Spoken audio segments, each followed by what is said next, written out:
IPL టికెట్లు book చేద్దామని చెప్పి క్లాస్ ఎగ్గొట్టి మరీ వచ్చాం రూమ్లకి. ల్యాప్టాప్లు పెట్టుకుని ఐపీఎల్ టికెట్లు బుక్ చేస్తాం. మామూలుగా 10,000 క్యూ వస్తేనే టికెట్లు రాలేదు. మా ఓడికి 25K వస్తే వెయిట్ చేస్తా ఉన్నాడు. చూడండి ఎట్ట వెయిట్ చేస్తున్నాడు. 256 come on. మొత్తానికి టికెట్లు సోల్డ్ అవుట్ అని వచ్చింది.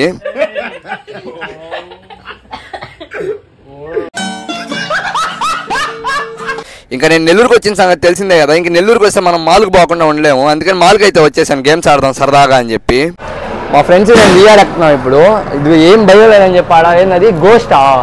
ఆ గోస్ట్ గా పెట్టుకున్నాము. ఇప్పుడు చూద్దాం ఎవరు భయపడతారో మా ముగ్గురులో. ఏం గణేష్ రెడీయా? ఓం శ్రీ ఆంజనేయం ప్రసన్నాంజనేయం. వీడెవడో భావరక్షణ చేస్తున్నాడు. చైల్డ్ ఆర్టిస్టా? ఈ పతికొండ మళ్ళా వచ్చింది అయ్యా. ఏం కనపడిందిరా నీకు? దెయ్యం కనపడింది అన్న. దెయ్యం అదే అదే పెద్ద పతికొండ ఆయన. సాయంకాలం బోర్ కొడుతుందని చెప్పి మ్యాచ్ కోచ్ సినిమాకి అయితే వచ్చేసాను. ఈ లోపల అనుకోకుండా మా ఫ్రెండ్స్ అయితే కనపడ్డారు సినిమా హాల్లో. చూడండి ఏకంగా థమ్సప్ బాటిల్ తెచ్చేసాడు సినిమా హాల్లోకి. మేము ముగ్గురు ఉంటే ముగ్గురికి 2 లీటర్ థమ్సప్ బాటిల్ అయితే తెచ్చాడు. దాంతో పాటు మళ్ళీ డిస్పోజబుల్ గ్లాసులు ఒకటి. నువ్వు చాలా కంట్రీలో ఉన్నావు బేటా. మీరు కూడా మ్యాడ్ మూవీకి కానీ పోయి ఉంటే కింద ఎలా ఉందో కామెంట్ చేయండి. యూట్యూబ్ లో సబ్స్క్రైబ్ చేసుకోండి, ఇన్స్టాలో ఫాలో చేసుకోండి. Bye bye, see next video.